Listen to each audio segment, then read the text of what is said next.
Dinner at LeBlanc was meant to be a celebration, but my husband could not tear his eyes away from the ghost of his past sitting 2 tables away. As he demanded a divorce and 50% of my empire, he mistook my silence for shock. He had no idea he had just awakened a sleeping monster, or that his greed would soon cost him absolutely everything. My name is Elena, and I have always prided myself on my ability to read a room. As the CEO of Aura, a design firm I built from the ground up at the age of 34, my job relied on understanding the unspoken language of space and emotion. But sitting at our reserved table in the center of LeBlanc, the most exclusive restaurant in Manhattan, the only thing I could read was the imminent collapse of my own life. The crystal chandeliers and the hushed murmur of the city elite usually brought me a sense of accomplishment. Tonight, the atmosphere felt heavy enough to crush my lungs, suffocating me under layers of pretension and dread. Opposite me, Marcus was physically present but spiritually absent. He was not looking at the menu, nor was he looking at me. His gaze was fixed like a laser on a booth diagonally across from us. I did not need to turn my head to know who sat there. The cascade of blonde hair and the distinct, overly loud laugh gave her away instantly. It was Sophie, the one who got away. The college flame he claimed had burned out a decade ago, yet somehow always flickered in the background of our marriage. Marcus, I asked, keeping my voice low to avoid attracting attention. Did you hear what I said about the Venetian project? The board finally approved the budget? He blinked, but his eyes barely focused on my face before darting back to her. What? Oh, yeah, that's great. L. The dismissal stung more than a physical slap. For 4 months, a wall of ice had been growing between us. He had been coming home late, smelling of a perfume that was too floral to be mine, and guarding his phone like it contained nuclear launch codes. But this was different. This was not the secretive guilt of a cheating husband trying to hide his sins. This was a public display of indifference. Sophie turned her head, catching Marcus's eye, and offered him a smirk that was terrifying in its intimacy. It was a look that said she knew secrets about him that I had forgotten. I looked down at his hand resting on the white tablecloth. His index finger was tapping a rhythmic, frantic beat against the wood. Tap, tap, tap. My stomach churned. Marcus only did that when he was calculating risk, like the time he debated buying a vintage watch he could not afford, or when he was about to ask for a loan. Are you okay? I pressed, slicing into my steak with more force than necessary. You seem distracted. Is it work? I'm fine, he snapped, finally looking at me with a flash of irritation. Just tired. Work is a nightmare. Can we just eat? I almost laughed, though it would have been a bitter sound. Marcus was a mid-level human resources director pulling in $80,000 a year.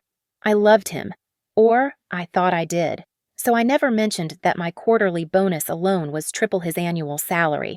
I supported our lifestyle. I bought the penthouse overlooking the park. I paid for this dinner. When the waiter brought the leather check folder, Marcus did not even feign the reach for his wallet. I placed my corporate black card on the tray, the weight of the metal signaling a power dynamic he usually resented, but tonight seemed to take for granted. Let's go, he said abruptly as soon as the receipt was signed, barely waiting for me to stand up. I thought we could walk a bit, I suggested, trying to salvage the wreck of our anniversary dinner. The park is lovely tonight, and we haven't had time to talk in weeks. Not tonight, Elena. My head is killing me. Let's just get the car. We walked out into the cool Manhattan air, but he did not offer me his arm. The space between us on the sidewalk felt like a canyon. My intuition, the same gut instinct that had saved my company from bankruptcy twice, was screaming at me. The foundation of my marriage was not just cracking. It was already dust, and the demolition crew was that blonde woman finishing her wine inside. The ride home in our sedan was silent. The city lights blurred past the window, reflecting on the glass like streaks of fire. I watched Marcus out of the corner of my eye. The blue light of his phone illuminated his face, casting him in a ghostly pallor. He was typing furiously. Then, I saw it. The corner of his mouth twitched upward into a small, cruel smile. It was a look of anticipation, a look of excitement that I had not seen directed at me in years. "Who are you texting at 10 at night?" I asked, breaking the silence, my voice trembling slightly.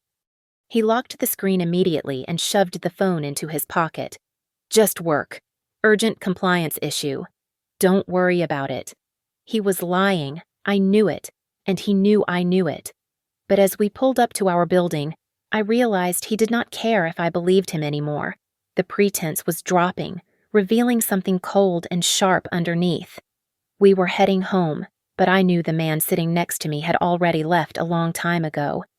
The elevator doors slid open directly into our penthouse, framing the panoramic view of Central Park, a dark expanse of trees outlined by the glittering city skyline. Usually, this was the moment we would exhale, kicking off our shoes and collapsing into the comfort of the home I had bought with my first major contract. But tonight, Marcus did not loosen his tie. He did not hang up his coat. Instead, he marched into the living room and sat in the solitary armchair opposite the main sofa, crossing his legs with the stiff, combative posture of a hostile negotiator waiting for the opposing counsel. I sat down slowly, placing my clutch on the coffee table. The silence in the room was not peaceful. It was a vacuum, sucking the air out of the space. "Elena, we need to talk," Marcus began, his voice devoid of any warmth. "I have been doing a lot of thinking lately, and I realized tonight I'm not happy.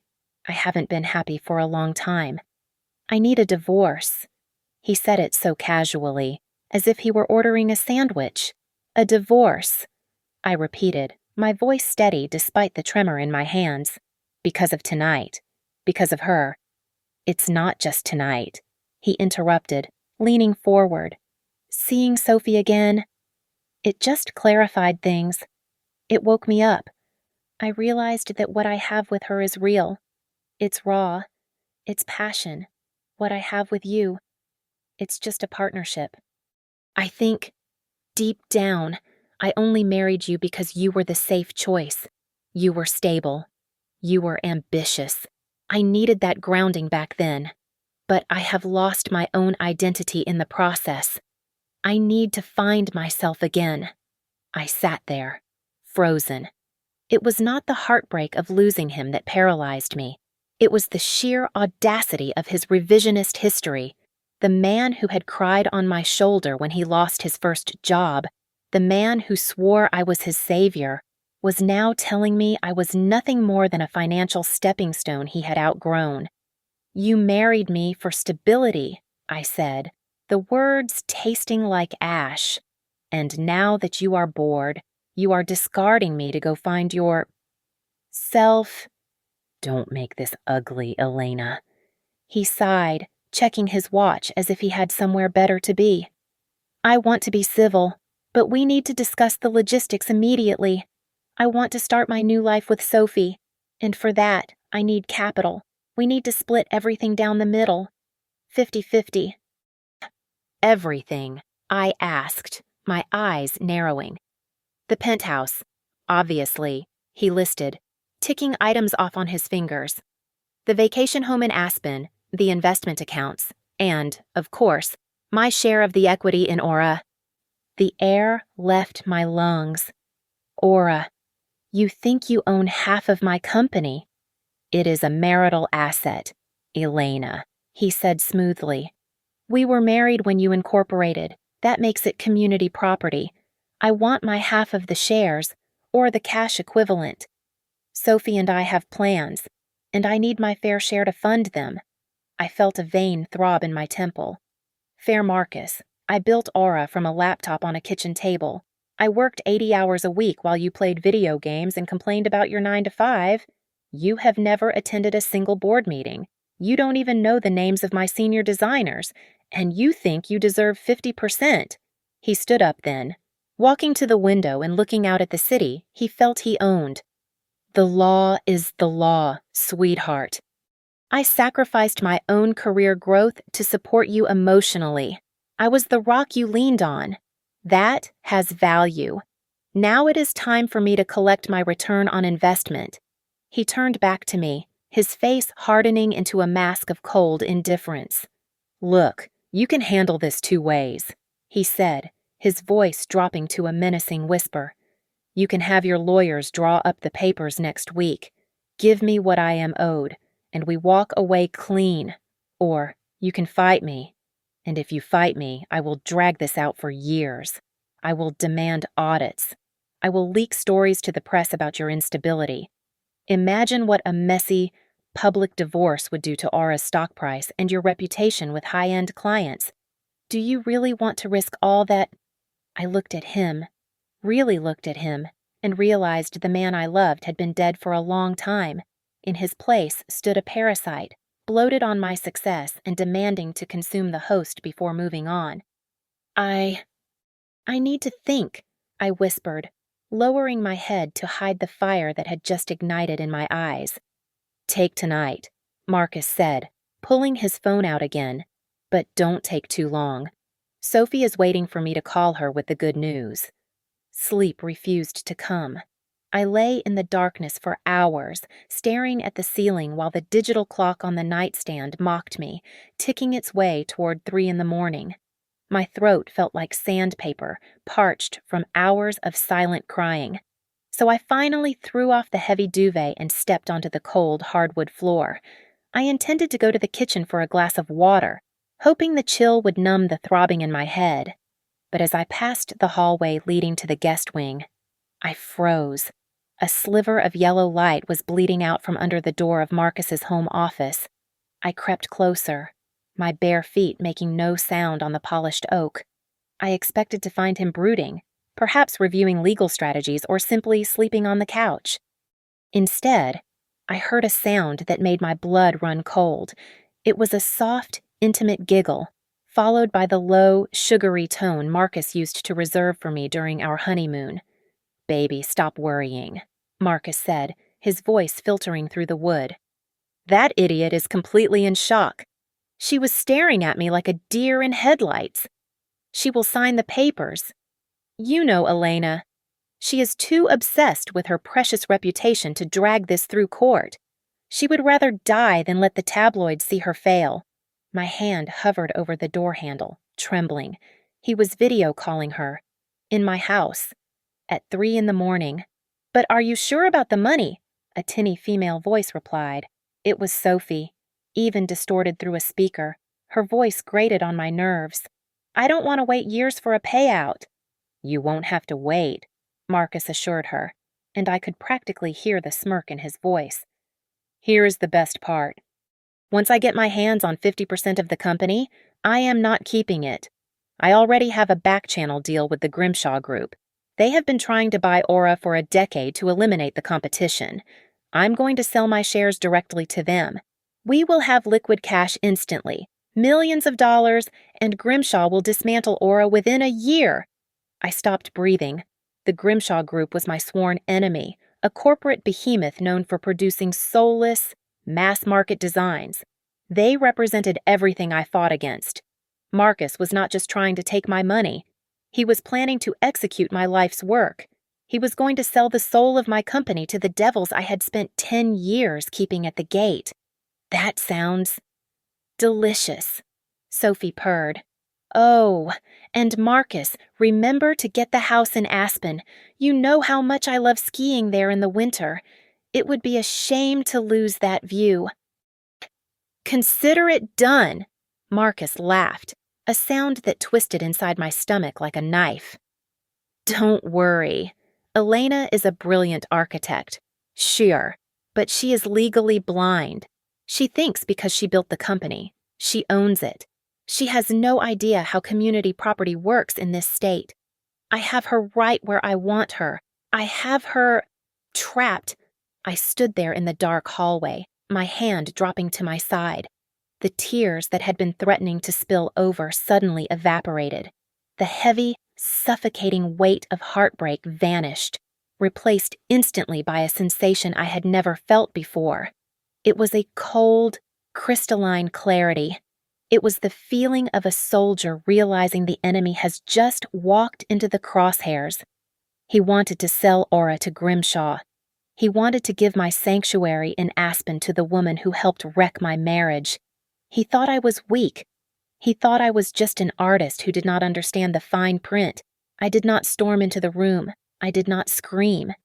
I turned around and walked back to our bedroom with a steady, silent rhythm. I walked into the master bath and turned on the light, staring at my reflection in the mirror. The woman looking back at me was pale, with red rims around her eyes. But the expression was new.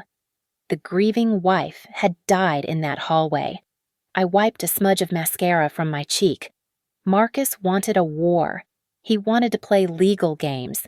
He had no idea that while he was playing checkers, I had been designing complex structural systems my entire adult life. I knew how to build things that reached the sky. But more importantly, I knew exactly which pillar to remove to make the whole thing come crashing down. "You won't get a single brick," I whispered to my reflection, my voice steady and lethal. The war was already over. He just did not know it yet. The next morning, I staged my appearance with the same meticulous attention to detail I applied to my architectural blueprints. I stood in front of the bathroom mirror and applied a faint smudge of violet eyeshadow beneath my lower lashes to simulate sleepless exhaustion. I left my hair unbrushed, a chaotic tangle that suggested a woman on the verge of a nervous breakdown. I chose a beige cardigan that was 2 sizes too big, swallowing my frame and making me look shrunken, defeated. When I shuffled into the kitchen, Marcus was already there, sipping an espresso with the invigorated energy of a man who believed he had won the lottery. He looked at me, and for a fleeting second, a shadow of pity crossed his face, quickly replaced by triumph. "Coffee," he offered, holding out a mug. I shook my head weakly, wrapping my arms around myself. I can't eat or drink anything. I feel sick." I sat down at the island, avoiding his gaze. I let my shoulders slump. "Marcus," I began, keeping my voice thin and trembling. "I have been thinking all night about what you said about Sophie." He leaned against the counter, crossing his ankles. "And I can't fight you," I whispered, forcing a tear to pool in the corner of my eye. "I am so tired. Marcus, the company is in a fragile state right now with the merger rumors. If we go to court, if the press gets hold of a scandal, it would destroy everything I built. I can't let that happen." Marcus exhaled, a long sigh of relief. He walked over and placed a hand on my shoulder. It took every ounce of my willpower not to recoil from his touch. "You are making the right choice, Elle," he said, his voice dripping with faux sympathy. "It's better for everyone. We can keep this clean. Civil." "I just need one thing," I said, looking up at him with wide, pleading eyes. "Give me 3 weeks. Just 3 weeks to organize the books and get a proper valuation of the assets. I want to make sure everything is transparent so we can split it." "Fairly." "3 weeks?" he asked, hesitating slightly. "Please," I choked out. "I need to mentally prepare myself, and the accountants need time to close the quarter. If we rush, the IRS might audit us, and nobody wants that." The mention of the IRS spooked him, as I knew it would. Marcus was terrified of bureaucracy. "Okay." He nodded, benevolent like a king granting a pardon. 3 weeks. But get moving on it. I want those papers ready." He kissed the top of my head, a Judas kiss if there ever was one, and grabbed his briefcase. As soon as the elevator door slid shut, the hunch in my shoulders vanished. I stood up straight, wiped the fake tear from my cheek, and walked purposefully to my study. I picked up my secure line and dialed a number I had not used in years. "Silas," I said the moment the line clicked open. "It's Elena. I need you. And bring your shark suit." 2 hours later, I was sitting in a grime-streaked coffee shop in Brooklyn, a place so far removed from my social circle that there was zero chance of being recognized. Across from me sat Silas, a man whose tailored Italian suit cost more than the establishment's monthly rent. He was the best corporate litigator in the city, known as the Shark of Wall Street because he did not just win cases, he devoured the opposition. "Let me get this straight," Silas said, frowning at the napkin where I had sketched out a rough diagram. "You want to liquidate 60% of your liquid assets, transfer the real estate titles to shell companies, and devalue your own stock, Elena. If a judge catches wind of this, you could lose everything. This is aggressive. He is planning to sell my company to Grimshaw." "Silas," I said, my voice cold and hard as steel. "He is planning to take the Aspen House for his mistress. He wants to leave me with nothing." Silas paused, his coffee cup hovering halfway to his mouth. "Grimshaw, the butchers. The very same. I have 3 weeks. Can we do it?" Silas looked at me for a long moment. He saw the fire in my eyes, the absolute refusal to be a victim. A slow, predatory grin spread across his face. "It will be tight," he said, "and we will need to be incredibly careful with the paper trail. But yes, we can gut the fish before he even realizes he has caught it." I handed him a thick envelope. "Here is the retainer. And inside, you will also find the contact information for a private investigator I just hired. I want 24-hour surveillance on Marcus and Sophie. I want photos, texts, call logs. If he jaywalks, I want to know about it." For the next few days, I lived a double life that would have exhausted a weaker woman. By day, I was the brilliant CEO, barking orders and moving capital through a labyrinth of accounts with the precision of a grandmaster chess player. By night, I returned to the penthouse, put on my oversized cardigan, and played the role of the broken, compliant wife. I watched Marcus texting on the sofa, smiling at his screen, completely oblivious to the fact that the ground beneath him was being hollowed out, shovel by shovel. He thought he was waiting for a payout. He had no idea he was waiting for an execution. The first phase of my counterattack was financial. I viewed our joint assets not as a shared nest egg, but as a hostage situation that required immediate extraction. The most vulnerable targets were the investment portfolios and the cash sitting in our primary savings accounts. These were the funds Marcus was already mentally spending on his new life with Sophie. I sat in my corner office at Aura, the city skyline looming behind me, and initiated a series of wire transfers. Under the guise of urgent supply chain management, I authorized payments totaling $350,000 to 3 different shell companies I had established years ago for research and development. On paper, these transactions were labeled as future contract payments for rare Italian marble and sustainable teak wood. In reality, the entities were holding tanks that I controlled, fully insulated from personal liability. Next, I met with David, my personal broker, in a private conference room. He looked nervous as I laid out my instructions. "Sell the tech giants," I commanded, sliding a list of our best-performing stocks across the mahogany table. All of it. The semiconductor holdings, the AI startups, everything that has doubled in value over the last 2 years. "Elena, are you sure?" David asked, adjusting his glasses. "The market is bullish right now. If you pull out, you're looking at significant capital gains taxes and, well, it's a strange move." "Do it, David," I said, my voice leaving no room for argument. "I want the liquidity. Transfer the proceeds immediately into the Legacy Preservation Trust." The trust was my masterstroke. I had set it up with my sister as the legal guardian and my 6-year-old niece as the sole beneficiary. Once the money hit that account, it was legally locked away for the educational and welfare needs of a child who was not my own. It was no longer a marital asset, it was a charitable gift to cover my tracks. I spent the afternoon in Photoshop and Excel, I fabricated a series of investment reports that looked identical to the official ones we received monthly. I adjusted the numbers, painting a grim picture of a portfolio ravaged by sudden market volatility. Where there had been a 12% gain, I inserted a 7% loss. I printed these sheets on high-quality paper and slipped them into the divorce file I was preparing for Marcus. I was careful not to drain the accounts completely. I left about $4,000 in the joint checking account, enough to buy groceries and pay utilities, but a pittance compared to the millions that had been there that morning. If the balance had been zero, Marcus would have panicked immediately.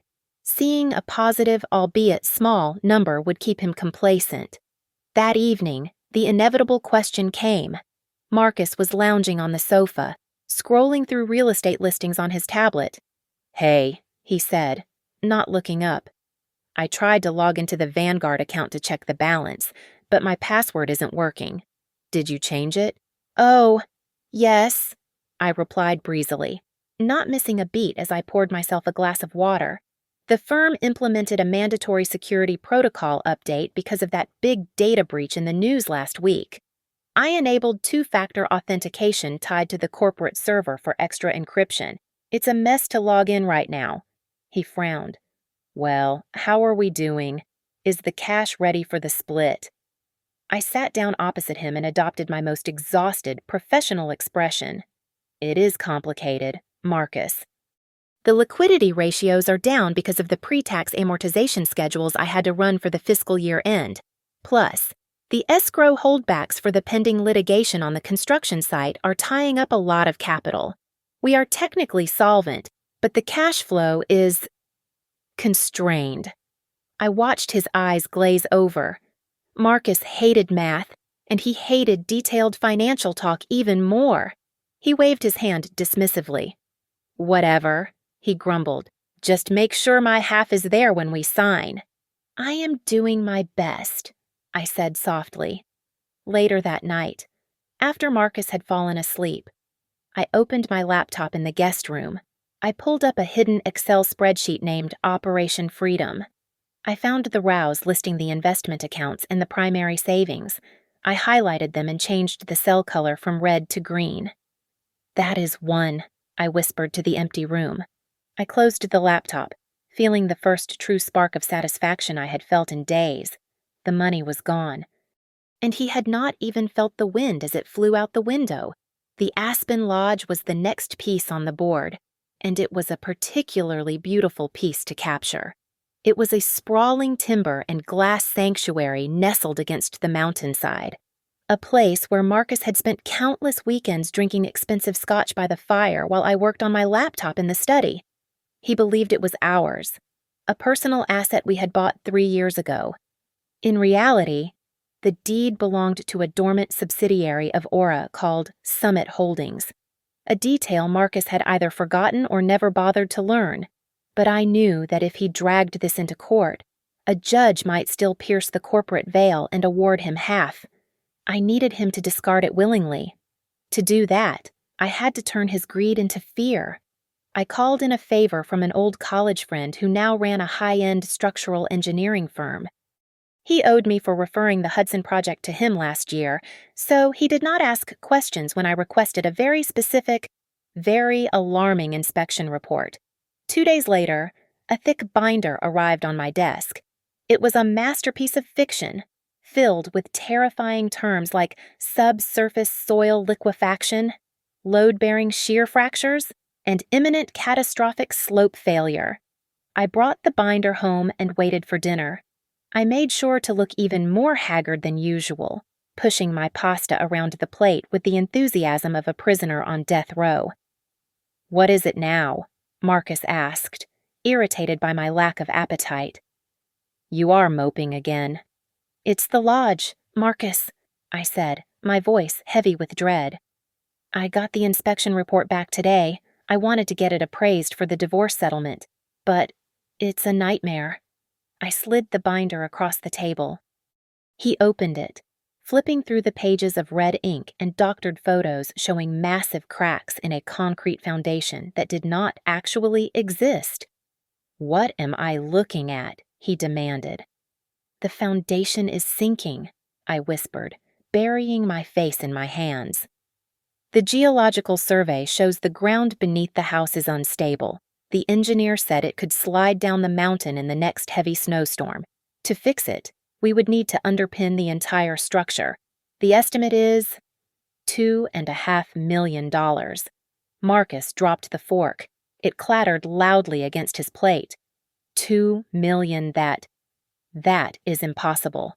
The house is only 3 years old. It is a geological defect, I lied smoothly.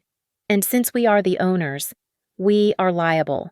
If that house slides and hits the property below, we could be sued for $10 million.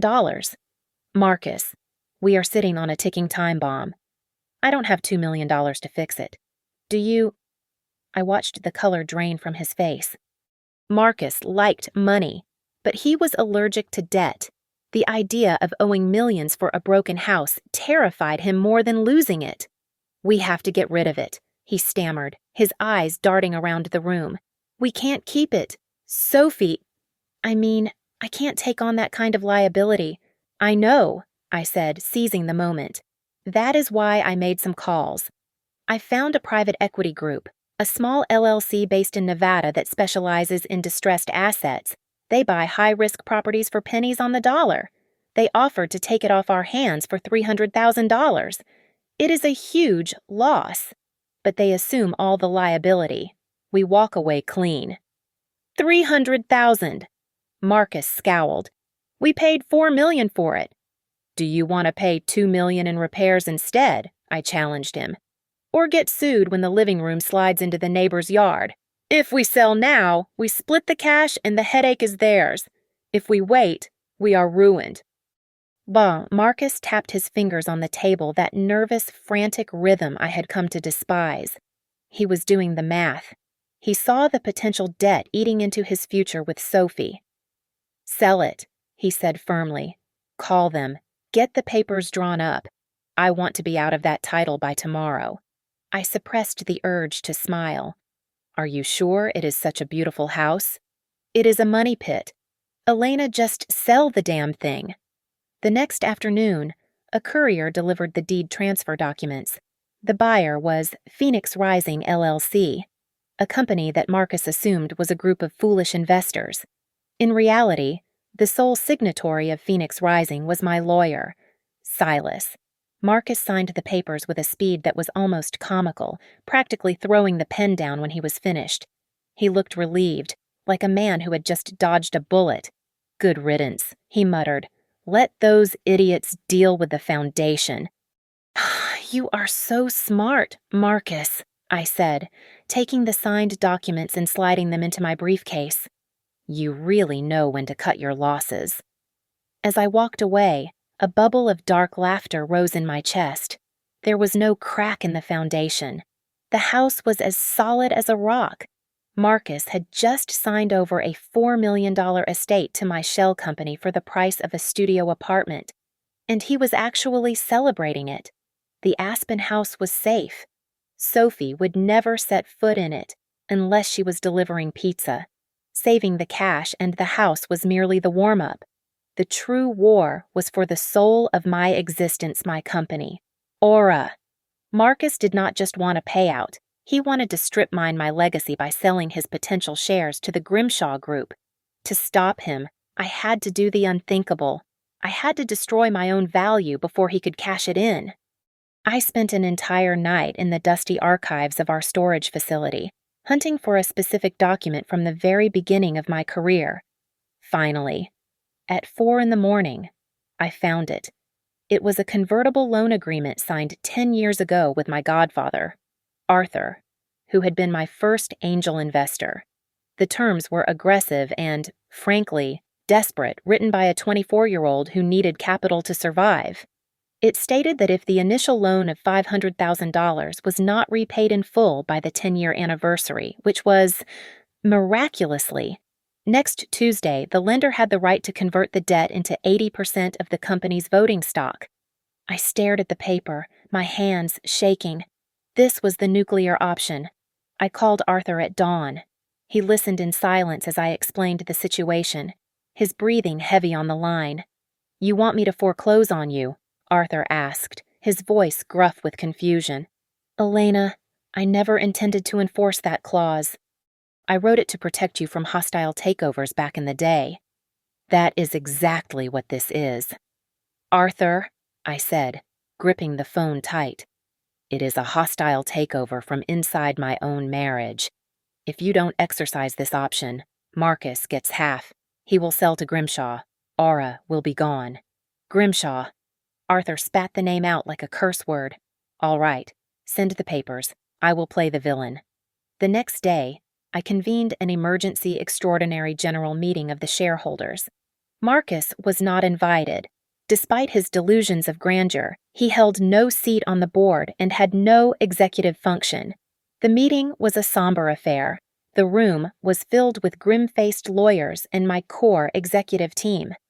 Due to liquidity constraints, I announced, my voice steady, Aura Design is unable to meet the repayment obligations of the Series A note held by Arthur Sterling. Mr. Sterling has chosen to exercise his conversion rights. It took 2 hours of signing documents to dismantle a decade of ownership. By the time the ink was dry, my equity in Aura had plummeted from 100% to a mere 10%.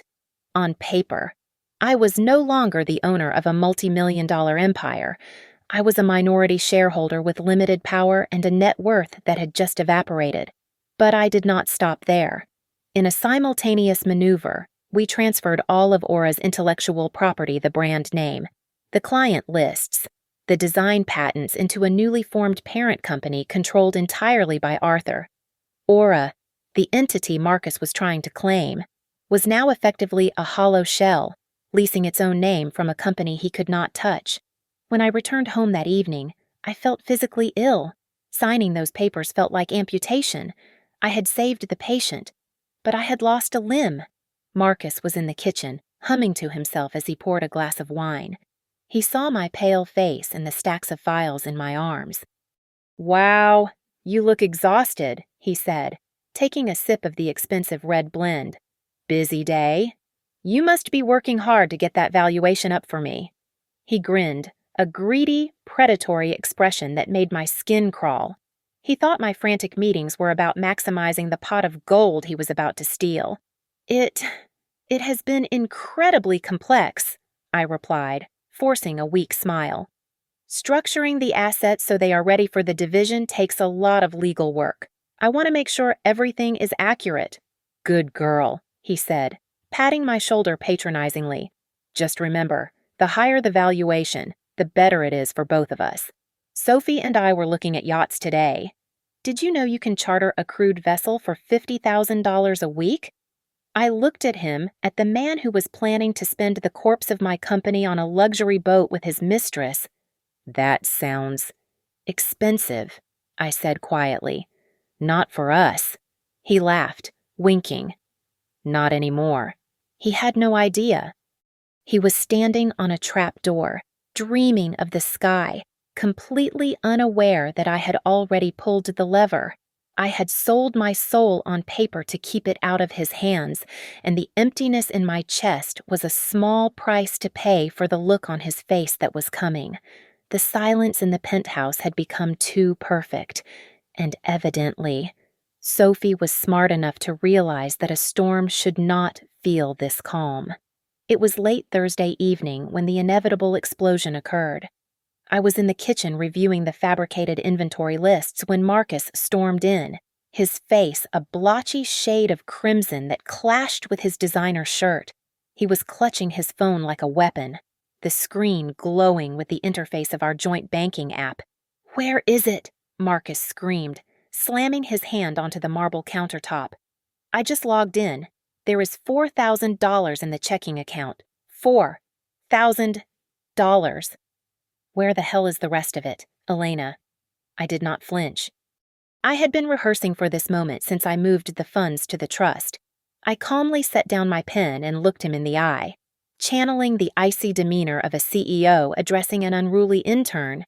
"Lower your voice," I said evenly. "The neighbors will hear you." "I don't care about the neighbors," he shouted, though his voice wavered slightly. I care about the $300,000 that was there last week. Did you steal it? Because if you did, I swear to God, I will have the police here in 10 minutes. Steal it. I let out a dry, incredulous laugh. Marcus, do you have any idea how a business audit works? We are in the middle of a fiscal quarter. I had to clear the accounts to pay the corporate tax liabilities and secure the materials for the Hudson project. I reached into my briefcase and pulled out a stack of high-resolution invoices I had forged earlier that day. I slid them across the counter toward him. They detailed the purchase of imported Calicut gold marble and custom Venetian glass totaling hundreds of thousands of dollars. Look at the dates, I instructed, pointing at the paper. That money is not gone. It is currently sitting in a container ship in the middle of the Atlantic Ocean. It is inventory.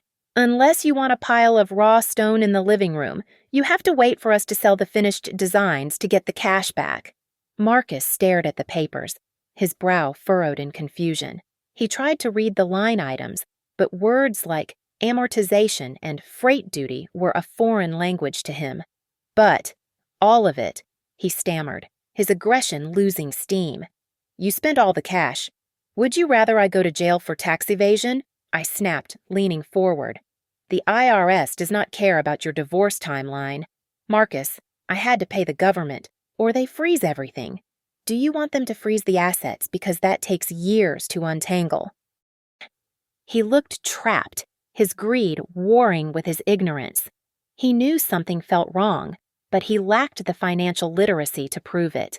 I needed to throw him a lifeline before he drowned in his own suspicion and called a lawyer who actually knew better. Look, I said, softening my tone to a manipulative purr. I know it looks bad right now. Cash flow is tight until we close the Grimshaw deal. But I want to be fair. Since the liquid cash is tied up in inventory, why don't you take the tangible assets, take the Porsche, and the vintage watch collection? His head snapped up.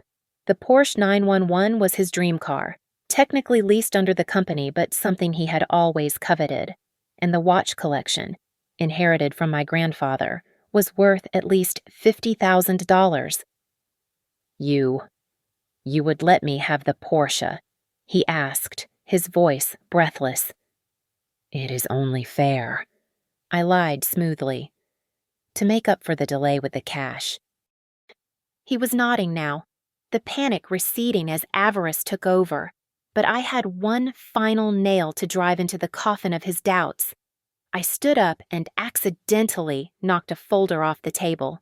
A single sheet of paper fluttered out, landing face up. It was a printed email with a bold header from the Grimshaw acquisition team. What is that? Marcus asked, snatching the paper from the floor. I feigned panic, reaching for it. No, don't read that. It is confidential. He ignored me, his eyes scanning the page. The email outlined a preliminary offer to acquire Aura Design for $25 million, pending a final asset review. $25 million. Marcus whispered, the number rolling off his tongue like a prayer. They are offering $25 million. It is just a preliminary offer, I said, acting flustered. Nothing is signed yet. But if we can keep the company stable for another week. Yes. The transformation in him was instantaneous. The anger vanished, replaced by the giddy euphoria of a man who believes he has just won the jackpot. He handed the paper back to me with trembling hands.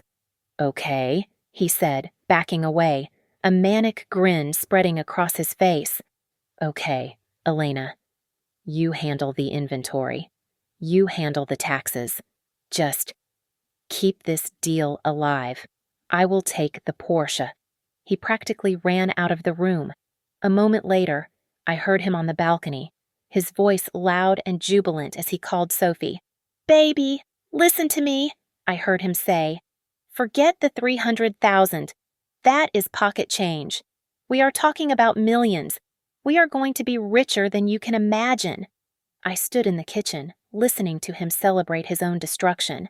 He was so blinded by the imaginary millions on the horizon that he did not notice the ground had already crumbled beneath his feet. He was walking on air, and the fall was going to be magnificent.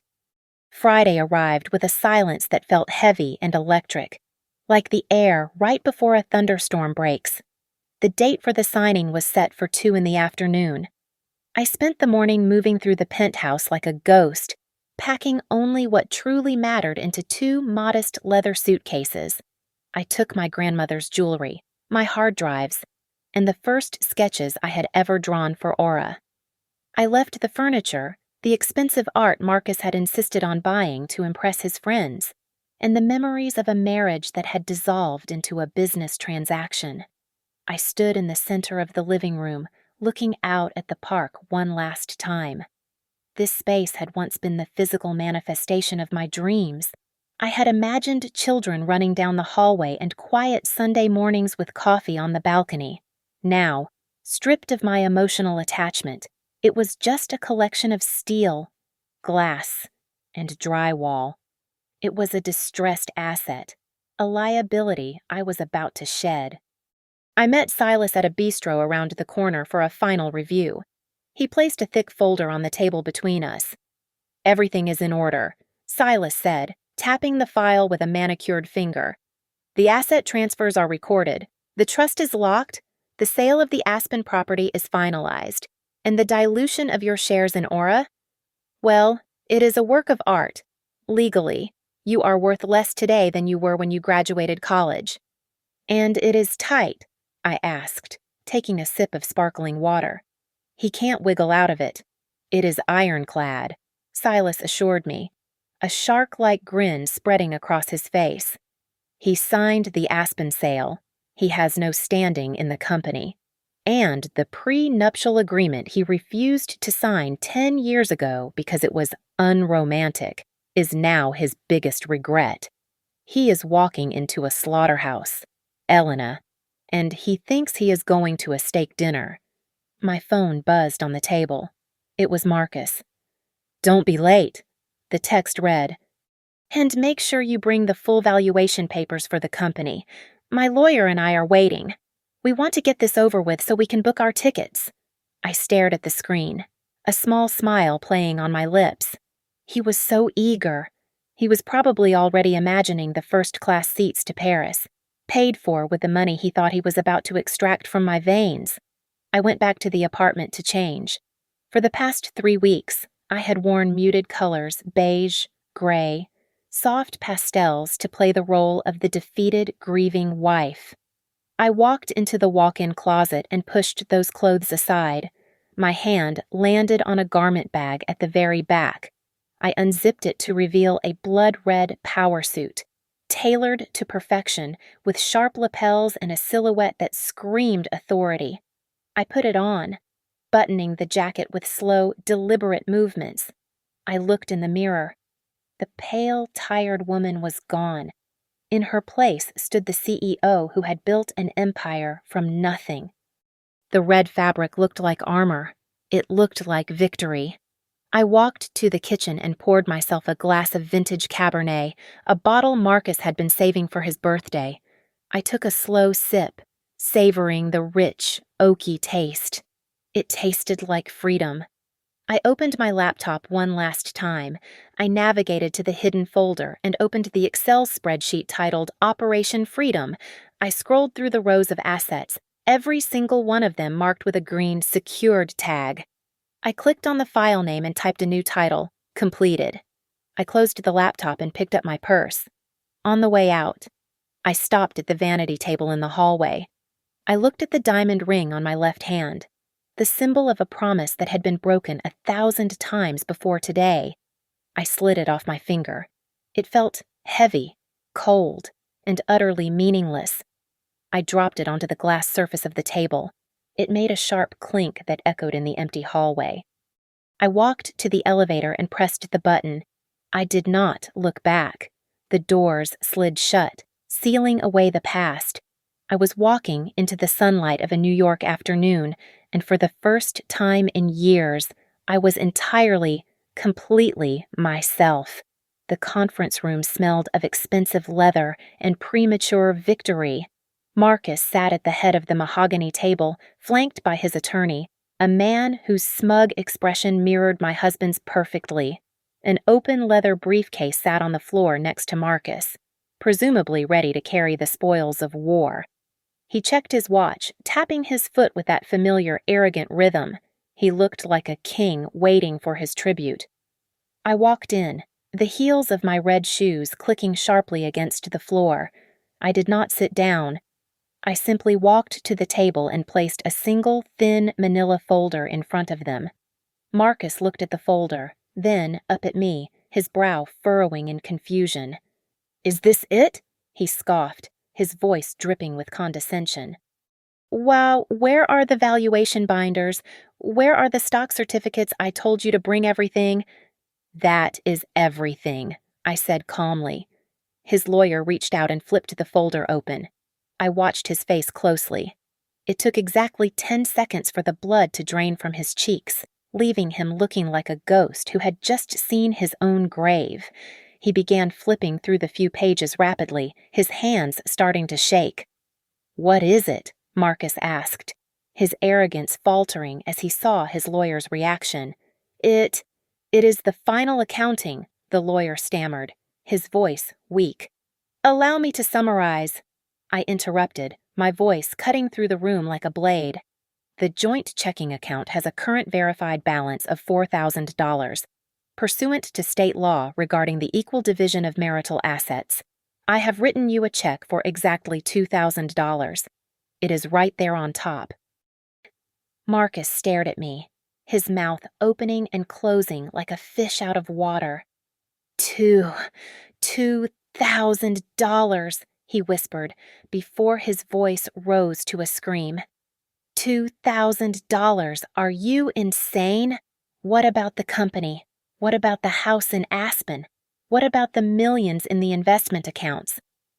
The investment accounts were liquidated to pay corporate tax liabilities and purchase inventory.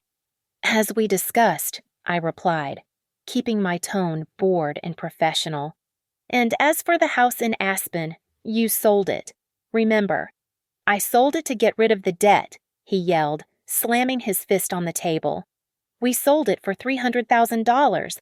Where is my half of that? The debt for the foundation repairs turned out to be higher than anticipated." I lied smoothly, maintaining eye contact. "The entire proceeds from the sale went to the new owners to cover the structural liability. You signed the disclosure waiver acknowledging that the funds would be held in escrow for repairs. It is all gone." Marcus turned a shade of purple I had never seen before. He looked like he was having a stroke.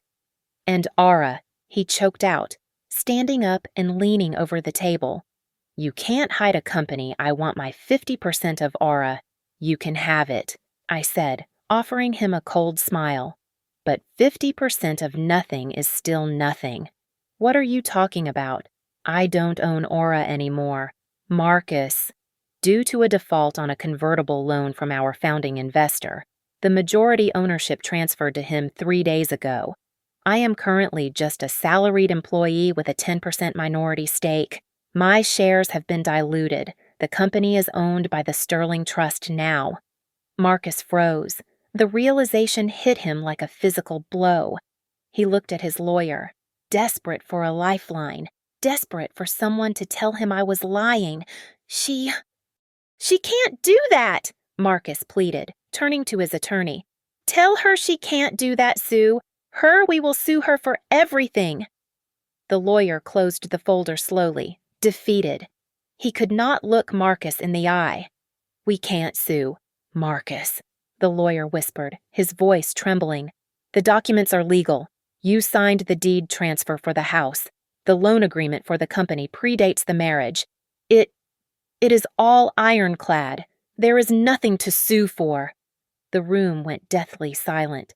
Marcus slumped back into his chair. His eyes were wide with terror. I knew exactly what he was thinking. He was thinking about the yacht he had promised Sophie. He was thinking about the text he had sent her promising millions. He was thinking about how he was going to explain to his high-maintenance mistress that he was now a single man with $2,000 to his name and a leased Porsche he could not afford to put gas in. You monster," he whispered, his voice cracking. You planned this. You destroyed everything. I leaned in close, looking deep into his terrified eyes. I didn't destroy everything. Marcus, I just protected what was mine. You wanted a divorce. You wanted a fresh start. You said you wanted to find your true self. I straightened up and smoothed the lapel of my red suit.